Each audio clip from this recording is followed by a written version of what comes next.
so nice, very beautiful. I like Radha Kund festival. Thank you so much. जो आज का दिन है अहोई, अहोई क्या है? श्रीमती राधा रानी का ही स्वरूप अहोई है। राधा रानी अहोई है। तो भगवान श्री कृष्ण कहते हैं मैं ब्रज को छोड़ के नहीं जा सकता, और भगवान ने कहा कि मेरे को गोहत्या का पाप लगा, इसी प्रकार आप मेरे को स्नान करा के इस गोहत्या के पाप से मुक्त कराओ। जय जय श्री राधे राधे। मैं धर्मेंद्र गोस्वामी स्वागत करता हूं आपके अपने चैनल ब्रज दर्पण पे। ब्रज दर्पण आज आपको लेकर आया है राधा कुंड, यहाँ पर एक विशेष स्नान होता है। आज हम उसके दर्शन कराने के लिए आपको यहाँ पर लेकर आए। राधा कुंड जैसे कि आपको मैं बता दूं कि श्री धाम गोवर्धन के परिक्रमा मार्ग में पड़ता है। राधा कुंड एक कस्बा है, और इसी जो गेट देख रहे हैं मेरे पीछे, आज अहोई अष्टमी के उपलक्ष्य में जो एक महत्वपूर्ण स्नान है, वो क्या स्नान है, क्या उसकी महत्वता है, इसके बारे में हम आपको बताएंगे। आइए चलते हैं राधा कुंड। बोलिए लाडली सरकार की जय। तो हमारा आप जब राधा कुंड के इस राधा कुंड में आए हैं अहोई अष्टमी के उपलक्ष्य में, तो हम इसकी परिक्रमा कर रहे हैं। आइए आप मेरे साथ साथ, हम परिक्रमा में चल रहे हैं और आपको परिक्रमा में आने वाले, मैं आपको बता दूं कि अहोई अष्टमी पे इतनी भीड़ यहाँ पर होती है, इतनी भीड़ होती है। इसके पीछे एक स्नान है, और उस स्नान के पीछे एक काफ़ी सुंदर व्रत है, उसके बारे में हम आपको बताएंगे। आइए, ये जो आप दर्शन कर रहे हैं वो हम राधा कुंड की परिक्रमा कर रहे हैं। हम आप सभी भक्तों को राधा कुंड की परिक्रमा के दर्शन आपको करा रहे हैं, क्योंकि अहोई अष्टमी पे आप देख सकते हैं किस प्रकार से प्रशासनिक व्यवस्था है। और ये देखिए, जिनको तुलसी का हम कहा जाता है ना, तुलसी का वृंदावन में सबसे ज़्यादा राधा कुंड में बहुत काम होता है। यहाँ पर आप देख सकते हैं, और यहाँ पर जब भी आए आप तुलसी माला राधा रानी के स्वरूप में भी आप दर्शन कर सकते हैं। ये देखिए, तो इस तरह से यहाँ पर आपको सभी प्रकार की तुलसी की मालाएं मिलती हैं। हरे कृष्णा प्रभु जी। आइए, हम परिक्रमा मार्ग में हैं राधा कुंड की। पहले हम परिक्रमा आप लोगों को करा रहे हैं। आप ब्रज दर्पण परिवार के साथ मानसिक रूप में आप ये यहाँ की परिक्रमा कर सकते हैं। और आइए चलिए आप मेरे साथ राधे राधे गाते हुए हम अहोई अष्टमी पर आपको काफ़ी सुंदर दर्शन करा रहे हैं। ब्रज दर्पण चैनल को आप सब्सक्राइब करें और लोगों को बताएं, क्योंकि ये हम ब्रज के वास्तविक दर्शनों के साथ ये चैनल आपके सामने है। आइए आपको लेके चलते हैं राधा कुंड के पास। ये जो रास्ता है, हम आपको राधा कुंड का आचमन भी कराएंगे और इसके साथ साथ दर्शन भी कराएंगे, क्योंकि अहोई अष्टमी के उपलक्ष्य में यहाँ पर बताया जाता है कि एक विशेष स्नान, जो मैं बार बार कह रहा हूँ ना, विशेष स्नान, इसके बारे में हम आपको पूरी जानकारी देंगे। ये क्या स्नान होता है यहाँ का। ये जो आप दर्शन कर रहे हैं, ये हम आपको दर्शन करा रहे हैं ब्रज दर्पण चैनल के माध्यम से। अहोई अष्टमी के उपलक्ष्य में श्री धाम गोवर्धन के पास राधा कुंड में राधा कुंड स्नान हो रहा है। आप देख सकते हैं मध्य रात्रि के 12 बजे यहाँ स्नान का महत्व बताया गया है। मध्य रात्रि 12 बजे, और ये विशेष स्नान है। आप देख सकते हैं किस तरह से भक्तों का यहाँ पर सैलाब उमड़ा हुआ है। आपको हम कहेंगे कैमरामैन इधर से दिखाइए, ये आप नीचे से दिखाइए। ये आप देख सकते हैं सभी भक्त अपना अपना मनोरथ के लिए यहाँ पर आए हुए हैं, और रात के 12 बजे यहाँ पर स्नान होता है, जिसके बारे में मैं आपको बता रहा था, जो विशेष स्नान है। आइए आपको नीचे लेकर चलते हैं। आइए चलिए, आपको मैं लेकर चलता हूँ। हम आपको इसके बारे में जो विशेष जानकारी है वो आपको दिलाएंगे। पहले आप मानसिक रूप में ये जो आप राधा कुंड देख रहे हैं, इस राधा कुंड का हम आचमन करेंगे, और उसके बाद हम आपको यहाँ का महत्वता बताएंगे, आज के स्नान के बारे में।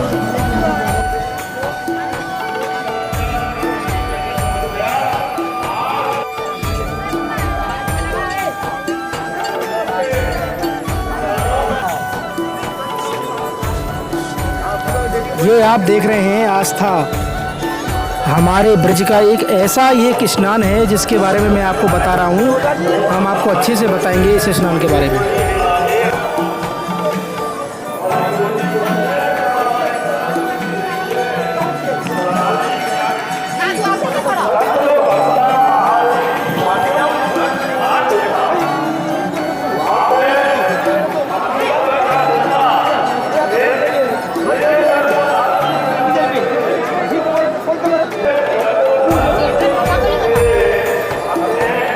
हम राधा कुंड के उस स्थान पर खड़े हैं कि मेरे सामने आप देखिए, मैं आपको बता दूं, ये श्याम कुंड है।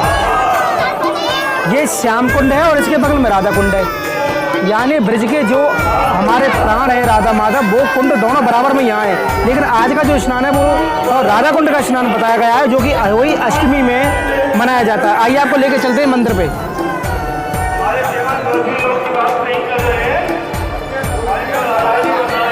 बोल गिरिराज महाराज की जय। आप दर्शन कर सकते हैं, हमारे गिरिराज जी की छवि है यहाँ पे राधा कुंड में, आप दर्शन कराइए।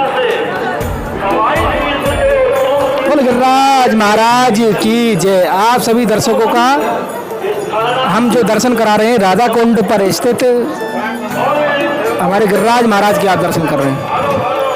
जैसा कि हम देख रहे हैं आप हमको कि हम श्याम कुंड और राधा कुंड के मध्य में खड़े हैं। हमारे साथ एक प्रभु जी हैं जो आज अहोई अष्टमी पर यहाँ पर आए हुए हैं। प्रभु जी, कैसा अनुभव कर रहे हैं आप? So nice, very beautiful. I like Radha Kund festival. Thank you so much. My TV channel. Your channel name? Yes, Your channel name? Braj Darpan on YouTube. Oh, Boj Darpan on YouTube. Very nice. Subscribe, please. The Radha Kund, where is my from? Is Indonesia. I live this Radha Kund. Sri Radhe. तो जैसा कि हम आप सभी दर्शकों को बता दें कि हम जिस विशेष स्नान के बारे में हम आपको आज बता रहे थे, उसके लिए हम आपको राधा कुंड लेकर आए हैं, जो कि आप देख सकते हैं कि भक्तों का सैलाब यहाँ पर है। तो उसी परिप्रेक्ष्य में यहाँ के जो पुजारी जी हैं, जो आप देख रहे हैं गिरिराज महाराज के, हम उनसे जानेंगे कि प्रभु जी आज ये क्या विशेष है अहोई अष्टमी का यहाँ पर। यहाँ भगवान श्री कृष्ण गाय चराने के लिए आते थे और भगवान श्री कृष्ण की गायों में एक अरिष्टासुर नाम का असुर आया। उसने गाय के बछड़े का रूप धारण किया और भगवान की गायों में मिलकर के भगवान पर आक्रमण किया। तो भगवान श्री कृष्ण ने उस असुर को गौ के रूप में वध कर दिया। श्रीमती राधा रानी, ठाकुरानी, ललिता, विशाखा और जितनी भी गोपियां हैं भगवान से रिक्वेस्ट करने लगी, प्रार्थना करने लगी, हे माधव, आपने गोहत्या की है, इसलिए आपको गोहत्या का पाप लगा है और इस पाप का प्रायश्चित करने से सब तीर्थों का स्नान करना पड़ेगा। एक ही उपाय, कोई दूसरा उपाय है नहीं। भगवान श्री कृष्ण कहते हैं वृंदावनम पृथ्वेक्यम पाद में गच्छामि, मैं ब्रज को छोड़ के नहीं जा सकता और मैंने तो असुर को मारा है, गाय को नहीं। किंतु श्रीमती राधा रानी ठाकुरानी कृष्ण से कहती हैं इस असुर ने जो अपना शरीर छोड़ा है वो गाय के रूप में, इसलिए कृष्ण सब तीर्थों का स्नान करना ही पड़ेगा। तो भगवान श्री कृष्ण ने क्या किया, अपने ब्रज को छोड़ के नहीं गए और अपने बंसी से सारे तीर्थों को यहाँ पर बुलाया। जो आज का दिन है अहोई, अहोई क्या है, श्रीमती राधा रानी का ही स्वरूप अहोई है, राधा रानी अहोई है।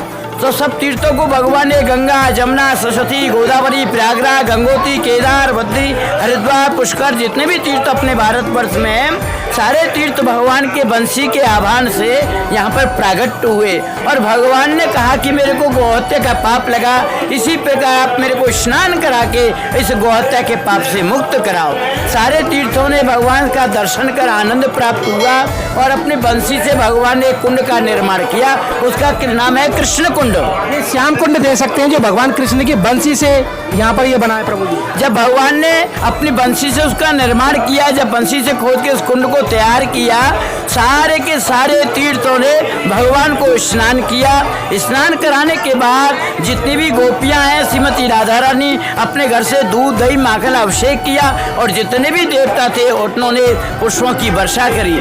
इसी प्रकार भगवान ने 68 करोड़ तीर्थों का स्नान करके और भगवान का गोहत्या का पाप दूर हुआ। अब भगवान श्री कृष्ण श्रीमती राधा रानी ठाकुरानी से अपने श्री कुंड में आने के लिए अनुमति देते हैं। हे राधे, तुम मेरे साथ में आइए और मेरे साथ में जल के साथ में हम दोनों लीला करेंगे। भगवान श्री राधा रानी कृष्ण से कहती हैं नहीं नहीं कृष्ण, आपका ये जल अभी भी दूषित है क्योंकि आपने गोहत्या की है। तो भगवान श्री कृष्ण ने कहा कि क्या करूं? तो गोपियां बोली जब हमारी श्रीमती राधा रानी अपने कंगन से कुंड का निर्माण करेगी और राधा रानी के श्री चरणों का जल आपको स्पर्श करेगा तब जाकर के आपका ये जल पवित्र होगा, तभी राधा रानी आपके श्री कुंड में स्नान करेगी। भगवान श्री कृष्ण ने स्वीकार किया। भगवान श्री राधा रानी ने अपने कंगन से कुंड का निर्माण किया, इसका नाम पड़ा राधा कुंड। ये देखिए कितनी सुंदर महत्वता के साथ प्रभु जी ने बताया। राधे राधे प्रभु जी। तो भगवान श्री कृष्ण श्री राधा ने अपना कुंड बना दिया, इसी प्रकार इसका नाम राधा कुंड पड़ा और इसका नाम कृष्ण कुंड। राधा रानी ने विशेष भगवान गोविंद कहते हैं, हे राधे, आज के दिन यदि आपके श्री कुंड में यदि कोई स्नान करे आए तो उसको क्या फल प्राप्त होगा। श्रीमती राधा रानी ठाकुरानी कहती है, इस श्री कुंड में, हमारे श्री कुंड में यदि कोई भक्त अपने पति पत्नी के साथ में यदि कोई संतान से वंचित है और वो हमारे श्री कुंड का जल स्पर्श करे और इसमें स्नान करे, एक फल छोड़े, 1 साल के अंदर अंदर मैं उसको फल प्रदान करूंगी। संतान के उपलक्ष्य में राधा कुंड श्याम कुंड में रात के 12 बजे स्नान होता है। पति पत्नी दोनों स्नान करते हैं, एक फल छोड़ते हैं। राधा रानी 1 साल के अंदर अंदर उसको फल प्रदान कर देती है। जो डॉक्टर मना कर तुम्हारे बच्चे नहीं होंगे, किसी की लड़की या लड़के नहीं होते हैं, वो राधा कुंड में स्नान करने से उनको फल प्राप्त होता है, उनको पुत्र प्राप्त होता है। स्वयं श्रीमती राधा रानी आज के दिन आहोई बन करके और अपने माता बहन जितनी उनकी सबकी कामना पूर्ण करती है। भगवान श्री कृष्ण कहते हैं, जो राधा कुंड श्याम कुंड करे एक बार पूजा दान, श्रीमती राधा करे कृष्ण भक्ति प्रेम दान। जब कामना पूर्ण होगी तभी उस फल को ग्रहण करेंगे। ऐसा नियम है परंपरा से, एक फल छोड़ना पड़ेगा। प्रभु जी क्या नाम है आपका? मेरा नाम पंडित ब्रजगोपाल गोस्वामी है। मैं राधा कुंड श्याम कुंड का ब्रजवासी निवासी हूँ और गिरिराज जी का सेवायत हूँ।